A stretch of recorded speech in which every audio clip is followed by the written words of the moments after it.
되셨습니까? 오늘이 4월 마지막 주 예배인데요. 벌써 1년의 3분의 1이 지나가고 말았습니다. 그죠? 시간이 정말 빨리 가는 것 같아요. 우리 오늘 전호독 성도님 뵈니까 너무 좋네요. 나으셔가지고 오시니까 모든 곳이 정말 꽃들이 만발해서 여길 가나 저길 가나 참 아름다운 계절입니다. 한국 땅이 진짜 이렇게 아름답구나 올해 들어서 참 많이 다시 한번 느끼게 되는 그런 시간들인 것 같습니다. 그런 가운데서 어쩌면 우리 마음을 참 아프게 하는 소식들이 많은 것 같아요. 어제 네팔에서 여러분 지진 난 소식 들으셨죠? 여러분 지진이 얼마나 무서운지 잘 모르시지만 저는 인도에 있을 때 여러 번 지진을 경험했기 때문에 사실 지진이라는 게 얼마나 사람을 무섭게 하고 두렵게 하는지 알 수가 없습니다. 정말 건물이 막 이렇게 흔들리고요, 문이 흔들릴 정도로. 저 인도 처음 갔을 때 2001년도 2월 26일 인도 공화국 창성일 날 델리에서 1000km 떨어졌던 구자라트라는 지역에서 그때 지진이 났을 때 그때 한 20만 명 이상이 죽었는데요. 1000km 떨어진 곳까지 여진이 발생했을 때 정말 그 살고 있었던 집이 아침에 정말 완전히 흔들려 버릴 정도로 그렇게 강력한 지진이 났었습니다. 그 뒤로도 몇 번 지진을 경험했었는데 자다가도 이렇게 지진이 날 때가 되게 많았어요. 자다가 이렇게 막 흔들리는 느낌들이 들기도 하고. 근데 우리 인생이 정말 우리 거라고 생각을 하지만 오늘도 우리가 오늘 여기 이 자리에 있는 것이 하나님의 은혜라고 믿습니다. 할렐루야. 여러분 오늘 이 자리에 숨 쉬면서 하나님 말씀 듣는 것도 진짜 하나님의 은혜라고 믿습니다. 우리가 뜻대로 우리의 힘대로 살 수 있는 인생이 아니라 하나님이 인도하시는 인생, 그 인생이 바로 우리 발에서 신을 벗는 인생이라고 믿습니다. 내 발에서 신을 벗으라. 오늘 말씀 가지고 여러분과 함께 은혜 나누고자 합니다. 우리 지난 시간 여호수아 말씀을 통해서 우리 모든 백성들이 이제 할례를 받았습니다. 요단강을 건너고 나서 할례를 받지 않았던 2세대들이 할례를 받고 난 다음에 그들이 유월절 잔치를 마음껏 즐겼습니다. 여러분 6월절이 끝나고 나면 7일 동안의 무교절도 이렇게 절기가 있습니다. 하루 축제로 끝나는 것이 아니라 6월절의 밤이 끝나고 나면 그 다음 날부터 7일 동안은 이스라엘은 또 7일 동안 축제를 즐기게 됩니다. 근데 오늘 말씀해 보니까 그때 여호수아는 홀로 여리고 근처에 있었던 것을 보게 됩니다. 혼자 왜 그곳에 갔을까요? 어쩌면 그 여리고라는 그 성 근처에 여호수아는 오늘 왜 홀로 그곳에 갔을까요? 저는 어쩌면 그에게 홀로 있는 시간이 필요하지 않았을까 생각을 해봅니다. 우리가 많은 사람이 있지 않습니까? 집에 가도 가족이 있고 교회에 오면 이렇게 교회 형제자매들이 있고 직장에 가면 또 사람들이 많지만 사는 여러분, 우리가 많은 사람들에 둘러싸여 있는 것 같지만 중요한 결정을 할 때에는 역시 늘 혼자의 경우가 참 많습니다. 그래서 누구에게나 홀로 있는 시간은 절대적으로 필요한 것 같습니다. 사람의 이야기보다 어쩌면 사람들의 많은 말보다 홀로 있는 그런 시간들이 필요합니다. 하나님은 언젠가는 우리에게 물어보실 것입니다. 너는 누구이냐? 너는 누구냐라고 아마 물어보실 시간들이 있을 거예요.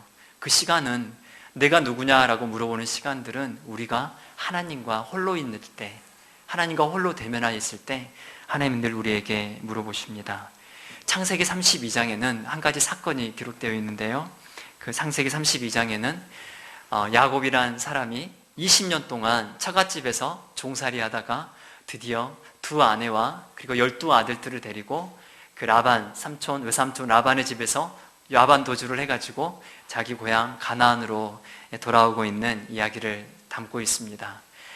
외삼촌 집에서 도망을 했기 때문에, 야반 도주를 했기 때문에 외삼촌이 죽이겠다고 쫓아왔었어요. 하지만 하나님께서 그 외삼촌 라반을 막으셨기 때문에 이제 야곱은 가나안으로 그의 가족과 많은 짐승들을 데리고 가나안 땅을 향해서 돌아가기 시작했습니다. 그러다가 야복강이라는 곳에 강에 이르게 되었어요.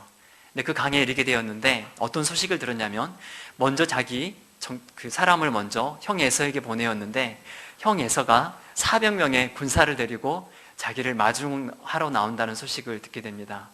마중 나오려면 혼자 나오지 400명이나 되는 군사를 데리고 온다는 말이 야곱의 마음을 너무나도 힘들게 했습니다. 그쵸? 400명이나 군사를 데리고 오는 이유가 뭐겠습니까? 죽여버리겠다는 거 아닙니까?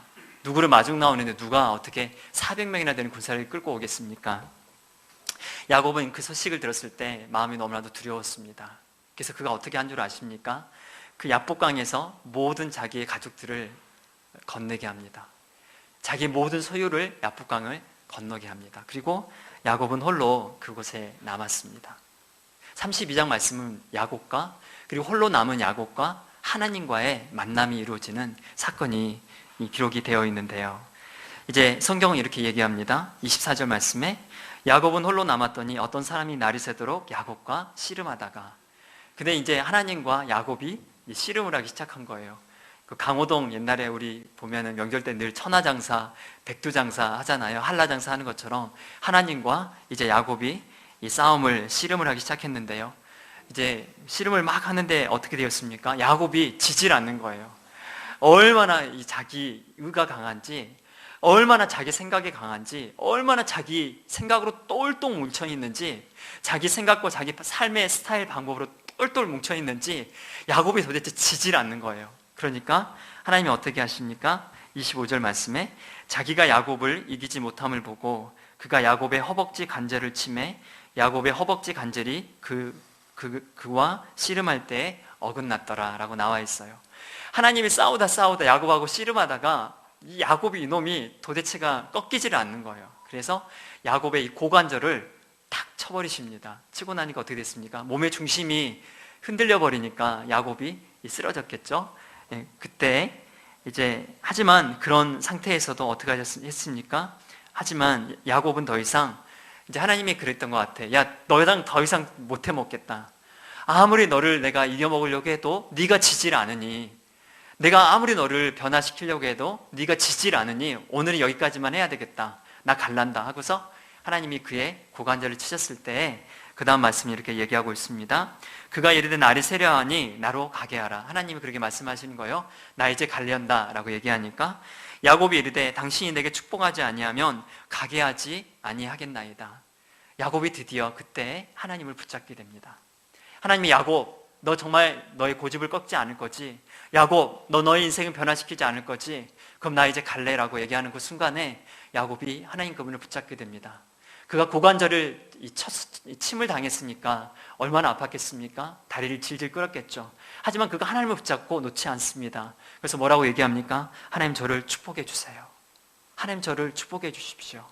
하나님 저를 축복해 주지 아니하시면 하나님 절대 못 가게 할 겁니다 라고 이야기를 합니다.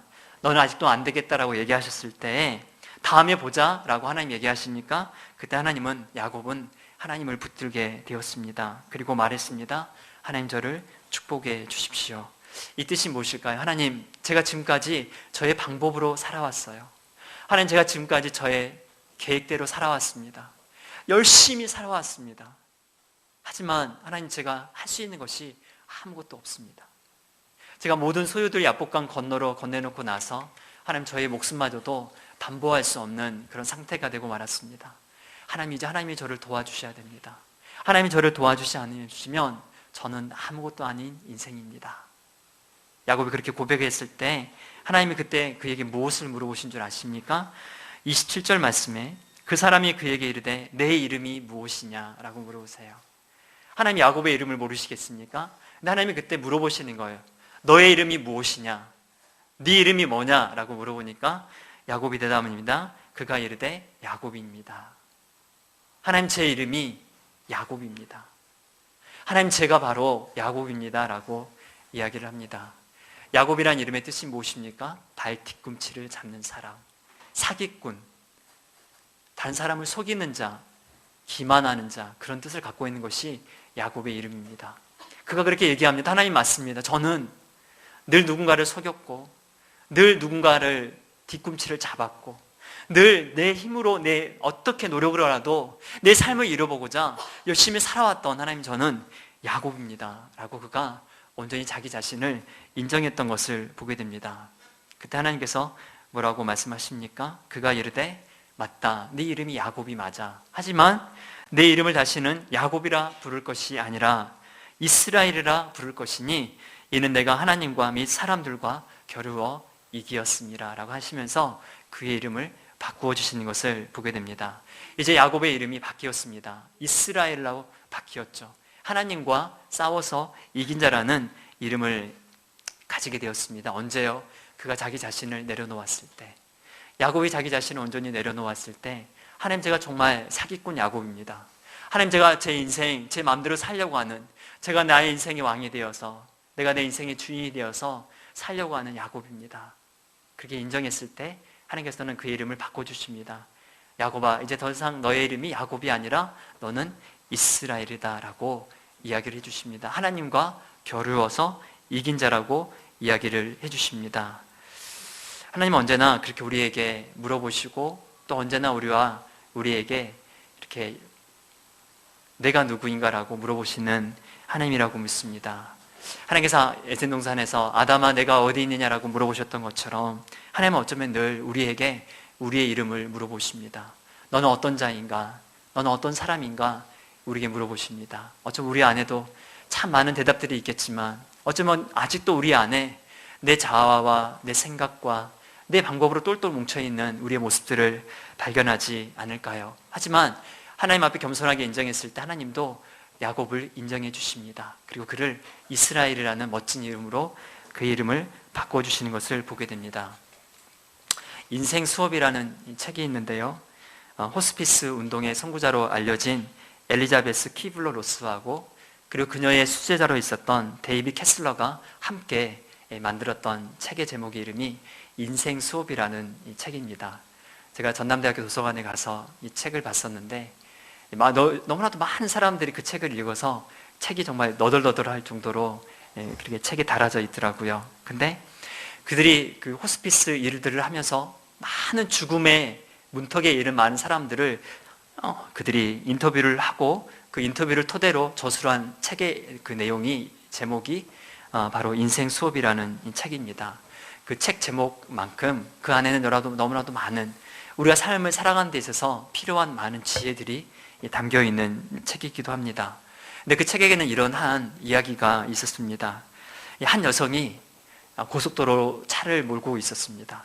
이제 조금만 있으면 고속도로를 빠져나가서 교회로 나가서 자기 친구들을 오랜만에 만나서 그들과 함께 보낼 즐거운 시간을 생각하고 있었습니다. 근데 갑자기 저 앞에서 차가 막히기 시작하는 거예요. 앞에 차들이 갑자기 급브레이크를 밟기 시작했습니다. 그래서 그녀도 차를 급정거를 시켰습니다. 겨우 앞차와의 간격이 얼마 남겨두지 않고 그녀가 급정거를 했는데, 그리고 나서 이 사이드 미러로 뒤를 쳐다봤는데 차 한 대가 아주 빠른 속도로 그녀의 뒤에서 달려오고 있었습니다. 그리고 그녀가 그 사이드 미러에서 뭘 봤냐면, 그 뒤에서 오고 있는 그 차의 운전자가 앞을 주시하지 않고 옆을 한눈을 팔고 있는 것을 보았습니다.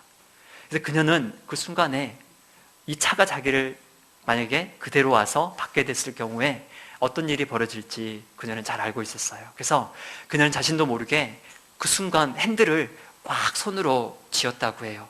근데 손으로 꽉 쥐었다가 그 다음에 브레이크를 꽉 밟고 핸들을 손으로 꽉 쥐었었는데, 그러면서 이대로 사고가 나면 엄청나게 큰 일이 일어날 텐데 라고 생각을 하다가 갑자기 그녀 안에 이런 생각이 들었다고 합니다. 그녀가 한 이야기입니다. 제가 읽어드릴게요.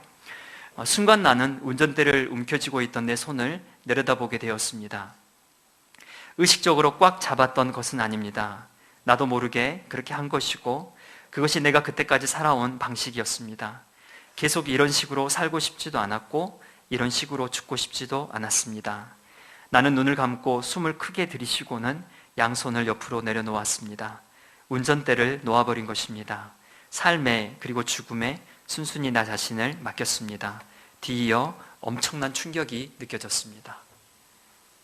그녀는 정신을 그 순간 잃어버리고 말았습니다. 정신을 차리고 나니까 자기 차가 앞뒤로 완전히 종이가 구겨진 것처럼 앞뒤로 완전히 구겨져 있었어요. 앞차도 망가져 있었고 뒷차도 물론 엄청나게 망가져 있었죠. 앞차에 탄 사람도 많이 다쳤고 뒷차에 탄 사람도 많이 다쳤습니다. 근데 본인은 하나도 다치지 않은 거예요. 몸이 한 군데도 다치지 않은 겁니다. 그래서 자기 가슴을 쓸어내리고 있을 때 경찰관이 왔는데, 경찰관이 그런 얘기를 해주더랍니다. 몸의 긴장을 다 풀었기 때문에 그 순간 몸에 긴장을 하지 않았기 때문에 그래서 큰 사고가 났지만 아무것도 다치지 않았다고 그녀에게 그런 이야기를 해주었다고 합니다. 그녀는 그 사건 이후에 귀중한 것을 깨달았다고 합니다. 여태까지 자기가 자기의 삶을 되돌아보게 되었다고 합니다. 늘 그녀는 그렇게 주먹을 꽉 쥐고서 핸들을 꽉 쥐고서 자기 인생을 살아왔던 거죠.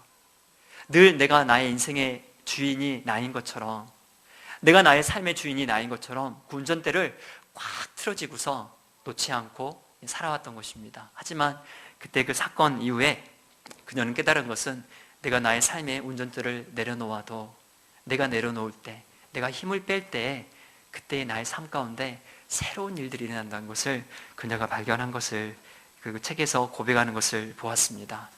여러분, 우리 삶 가운데 우리가 잡고자 하는 것들이 참 많지 않습니까? 우리가 붙잡고자 하는 것들이 참 많은 것 같습니다. 하지만 우리가 우리 삶의 운전대를 내려놓을 때 그 이후부터는 하나님이 일하시는 것을 보기 시작할 것입니다. 우리 삶 가운데 정말 내가 나의 삶 가운데 내가 하는 일을 멈추기 시작할 때 하나님 일하시는 것들을 보기 시작할 겁니다. 하지만 정말 중요한 것은요, 우리가 하나님 그분 앞에 나아가지 않으면, 하나님 그분과 내가 단독으로 서서 그분과 함께 시간을 보내지 않으면 우리는 결단코 우리는 우리 삶 가운데 이 놀라운 경험들을 할 수 없을 것입니다. 한 여러분, 우리는 어쩌면 더 광야로 나아가야 됩니다. 우리는 어쩌면 더 홀로 있는 시간들이 너무 필요합니다. 하나님과 나와 보내는 그런 시간들이 너무 필요한 거죠.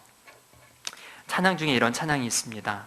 깊은 밤 홀로 우는 그대여, 그대 눈물을 내가 아노라. 그대 눈물은 가슴을 적시고 발을 적시고 땅 위에 내린다. 그대 아픔을 내가 같이 아노라. 그대 슬픔에 내가 기쁨 주리라. 그대 눈물을 내가 다 마시노라. 깊은 밤 홀로 기도하는 그대여, 그대 기도를 내가 듣노라.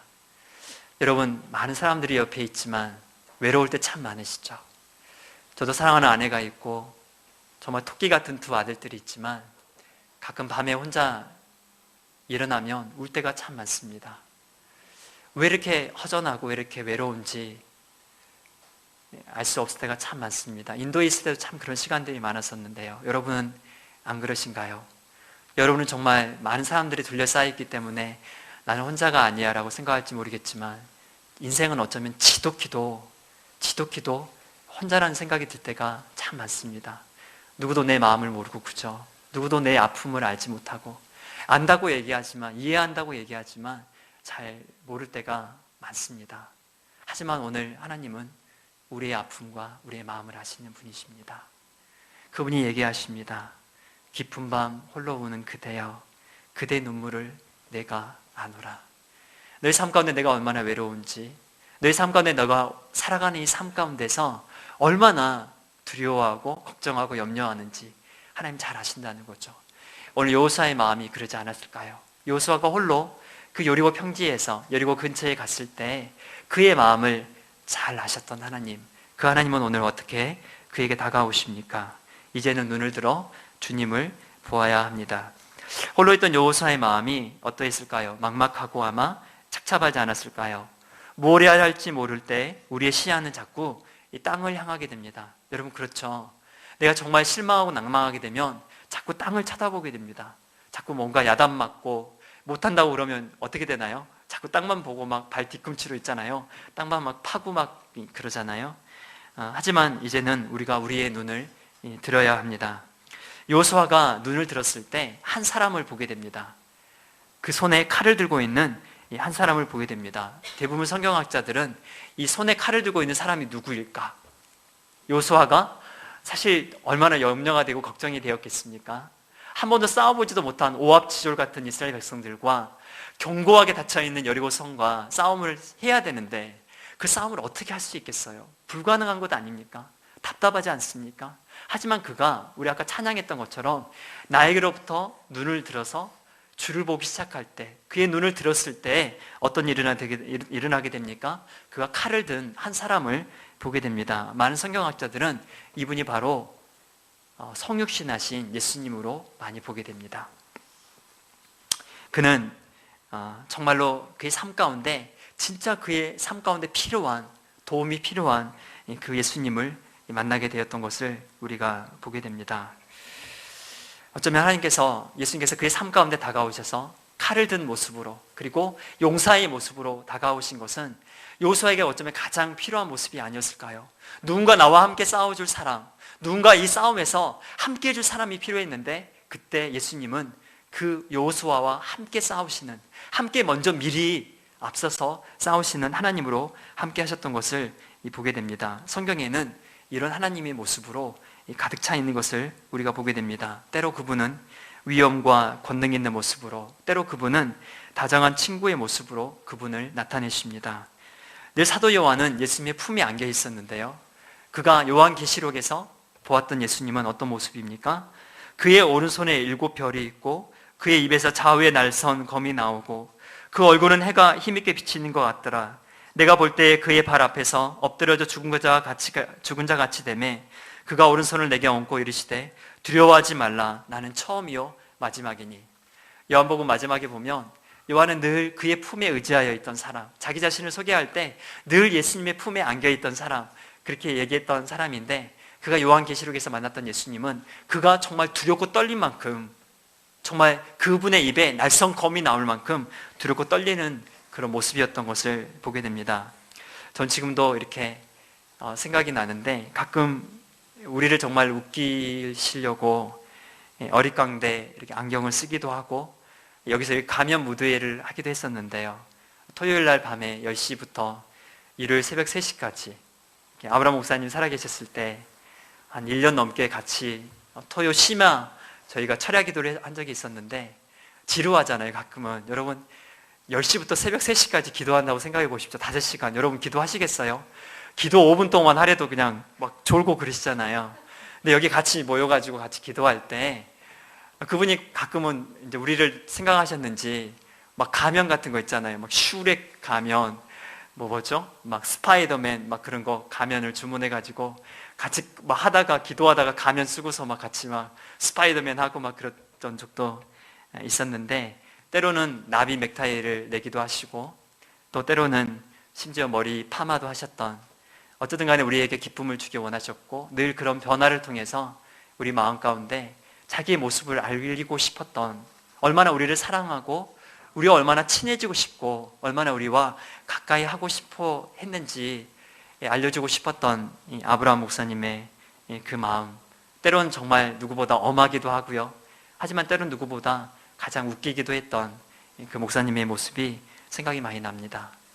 아브라함 목사님의 그 어쩌면 그런 인간적인 그게 아니라 그 인간 목자였지만 우리 안에 그런 자신의 모습을, 우리를 사랑하는 모습을 끊임없이 드러내시기 위해서 여러 가지 많은 모습으로 그렇게 그분의 모습을 드러내셨던 것처럼, 저는 우리 주님도 늘 우리 삶 가운데 늘 우리의 필요한 모습으로 다가오시고 나타나시는 분이라고 믿습니다.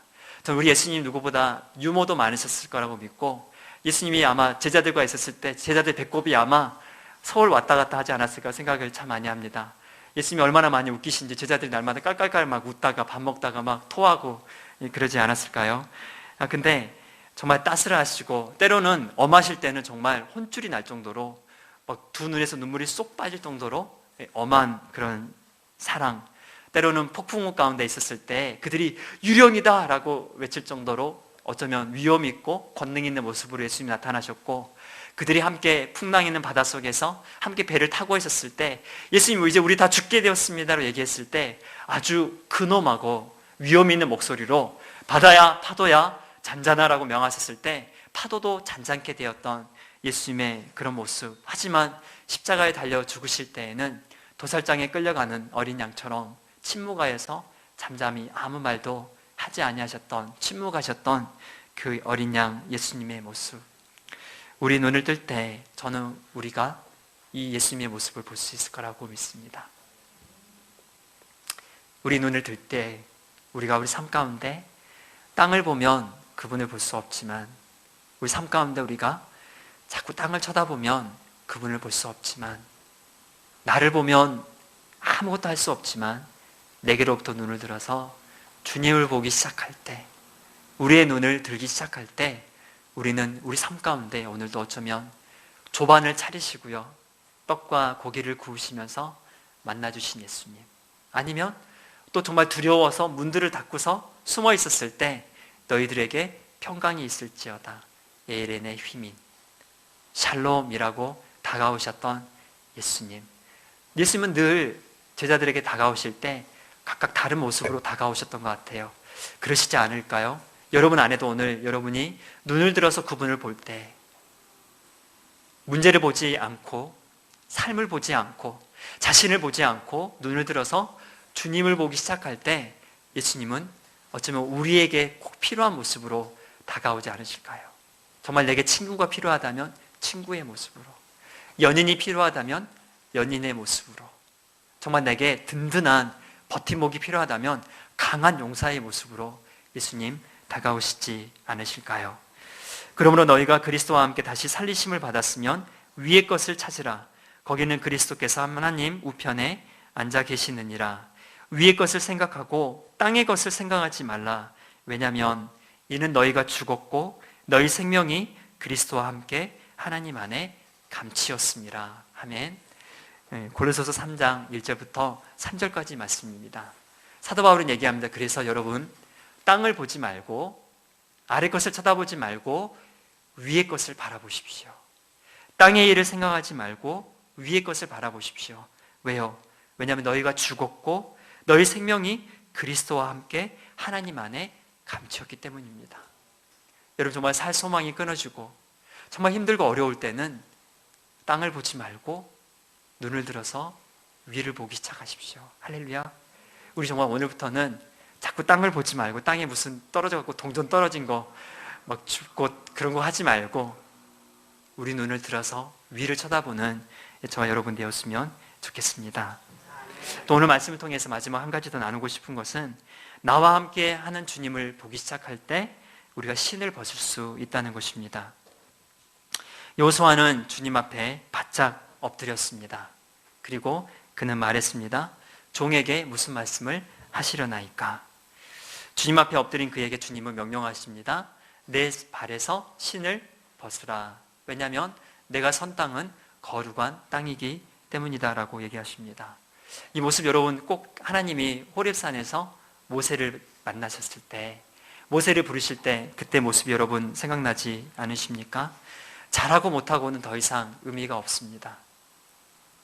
능력이 있는 것 없는 것도 더 이상 의미가 없어졌습니다. 내가 어떤 사람이건 내가 과거에 어떤 삶을 가지고 있던 그 자체가 의미가 사라져버린 거예요. 왜냐하면 그분이 함께 하시니까, 그분이 함께 하시니까 바로 그가 서 있는 그 땅이 거룩한 땅이 되어버리고 말았습니다. 너의 경험, 네가 가지고 있는 그 모든 삶의 지난날에 살아왔던 모든 제약과 수치와 두려움, 모든 것들, 그 모든 신발들을 말하십니다. 벗어버려라. 그리고 거룩한 땅에 서라고 주님께서는 말씀을 하십니다.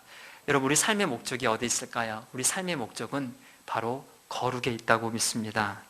나는 너희의 하나님이 되려고 너희를 애굽 땅에서 인도하여 낸 여호와라. 내가 거룩하니 너희도 거룩할지어다. 아멘. 우리 삶의 목표가 무엇일까요, 여러분? 우리가 이 교회에서, 우리가 이 성도의 삶에 여러분, 우리의 목적이 무엇일까요? 여러분, 어떤 목적을 가지고 살아가십니까? 우리가 예수님 믿고 따르는 목적이 무엇일까요? 하나님 분명하게 얘기하십니다. 바로 거룩이라고 얘기하십니다. 거룩. 이 땅의 여정은 저는 순례자의 여정이라고 믿습니다. 거룩해져 가는 여정이라고 믿습니다. 성화되어져 가는 과정이라고 믿습니다. 40년 동안 아프리카에서 선교사로서 사역을 했던 헨리 모리슨이라는 선교사가 이제 40년의 사역을 마치고 40년 동안 사역을 했으니까 이제 늙은 노인이 되었죠. 자기 아내와 함께 배를 타고 본토 미국으로 돌아오게 되었습니다. 근데 그 배에는 누가 같이 타고 있었냐면 마침 아프리카로 휴가를 떠났던 테디 루즈벨트 미국 대통령이 같이 타고 있었습니다.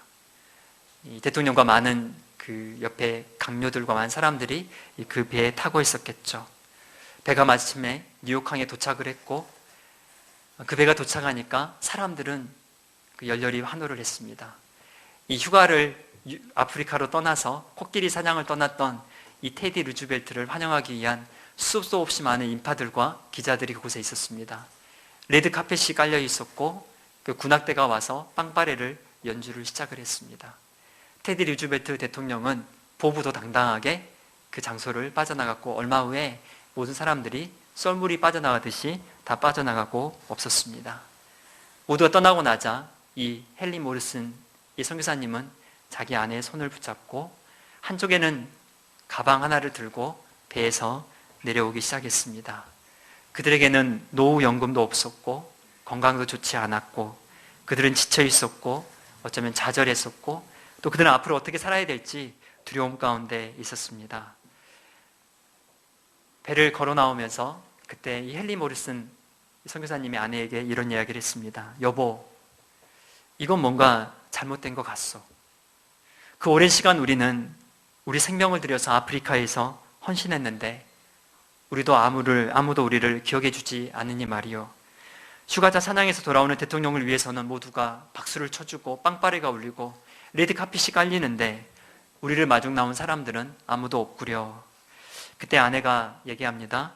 여보, 그렇게 생각하지 말아요. 저는 괜찮아요. 하지만 그가 또다시 얘기했습니다. 아니요, 나에게는 괜찮지가 않소. 내겐 괜찮지가 않아요. 분명 무엇인가가 잘못된 것 같아요. 마음이 참 씁쓸했습니다. 그 순간 그 선교사님의 마음 가운데 하나님을 원망하는 마음이 생겼어요. 근데 그 순간 그의 귓가에 나지막한 소리가 들려왔습니다. 이 헨리 모리슨 선교사님의 이 귓가에 나지막한 소리가 들려왔는데요. 어떤 소리가 들려왔냐면 My dear son Henry, you are not home yet. 사랑하는 아들 헨리야, 넌 아직 진짜 집에 오지 않았잖아.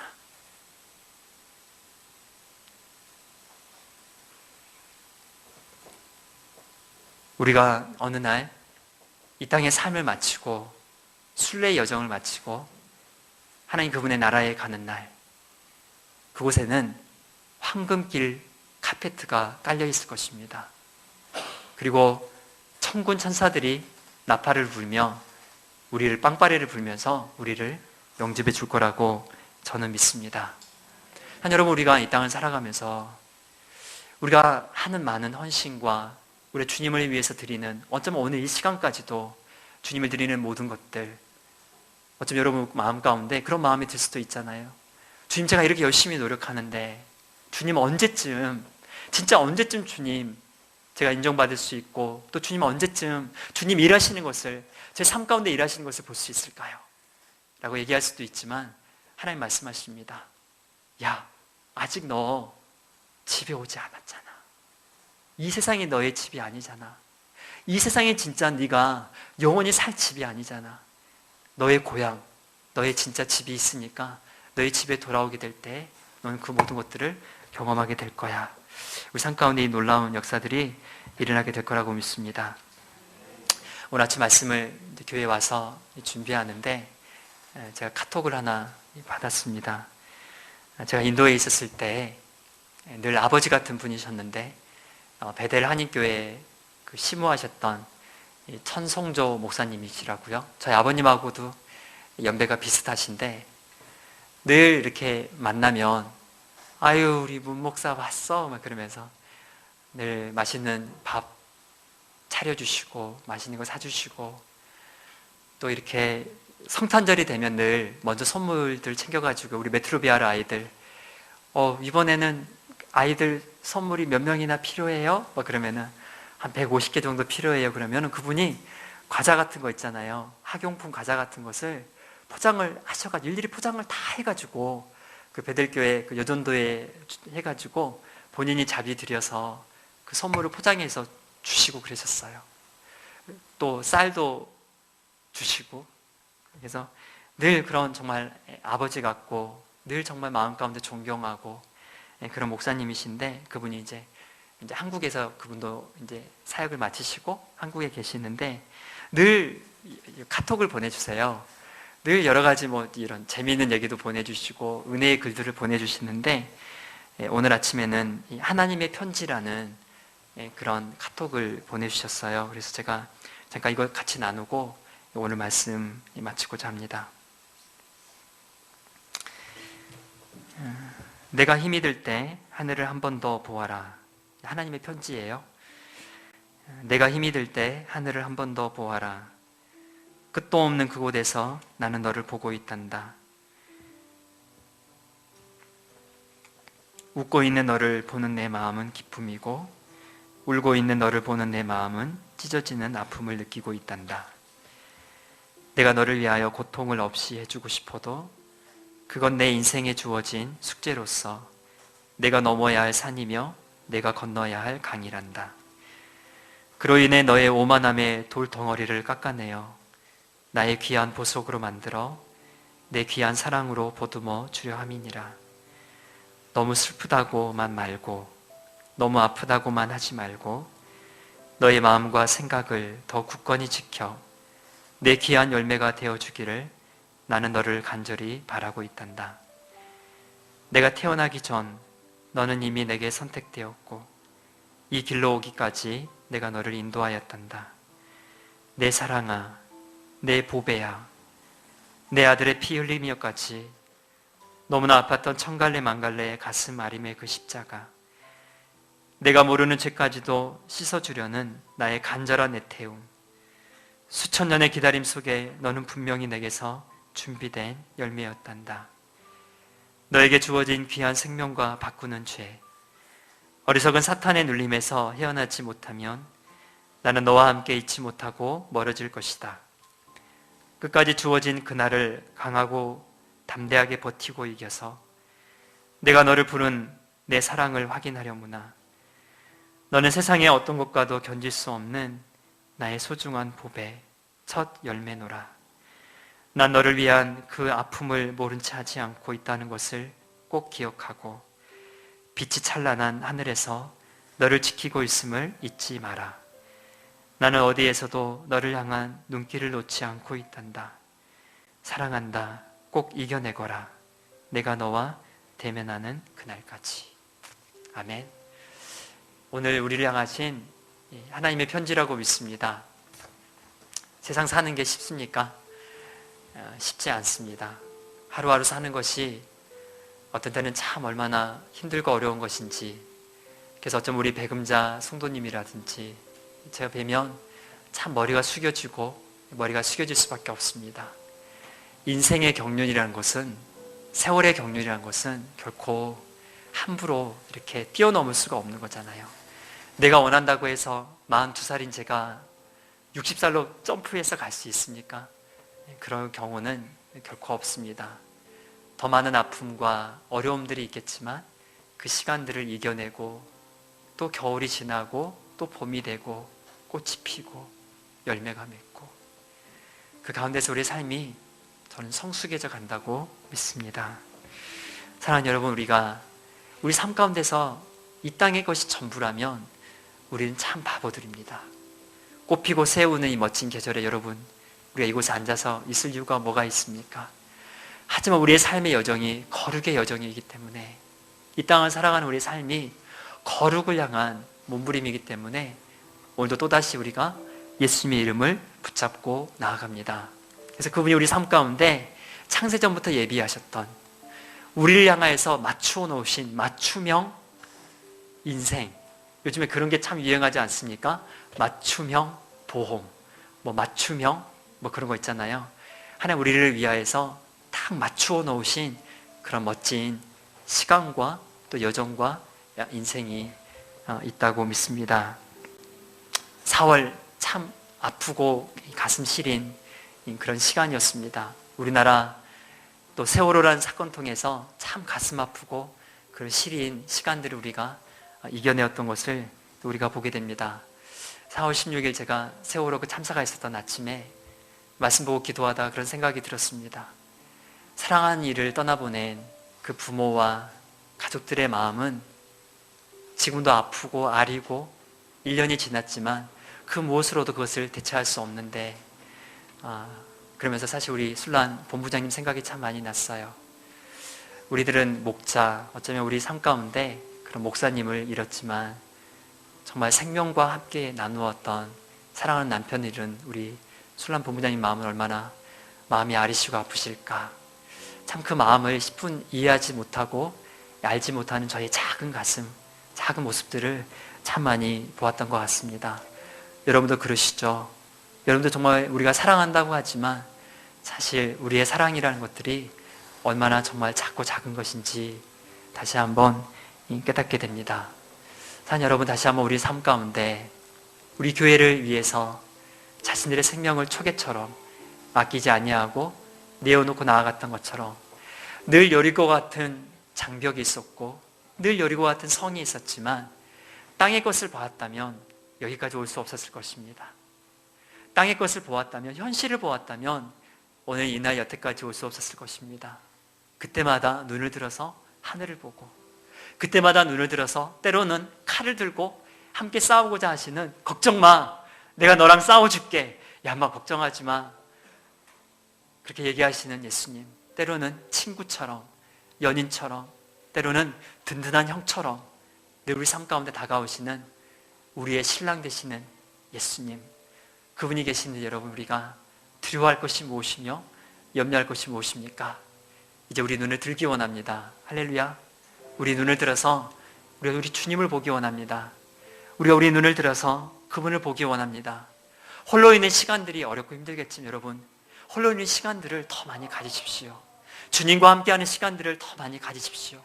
여러분 자신을 가능하면 더 광야의 시간으로, 홀로 있는 시간들로 더 많이 여러분 자신들을 몰아내십시오. 그럴 때 여러분의 삶 가운데 다가오시는 주님을 만날 수 있을 거라고 믿습니다. 나와 함께 하시는 주님, 나와 함께 하시는 그 주님을 보기 시작할 때 이제 여러분의 신들을 벗어버리고, 나 이런 거 됐어, 난 이런 사람이야, 내가 옛날에 이런 사람이야, 명함을 자꾸 내미는 것이 아니라, 주님 저는 아무것도 아닙니다. 오늘도 주님의 은혜로 살아갑니다. 예수님의 은혜로 제가 살아갑니다. 예수님의 은혜 때문에 오늘도 숨쉬고 있습니다. 그리고 고백하는 저 여러분 될 수 있으면 좋겠습니다. 그럼 우리의 삶은 늘 예수님과 동행하는 그 거룩한 삶 가운데 나아갈 것을 믿습니다. 이 시간 제가 기도하고 마치도록 하겠습니다.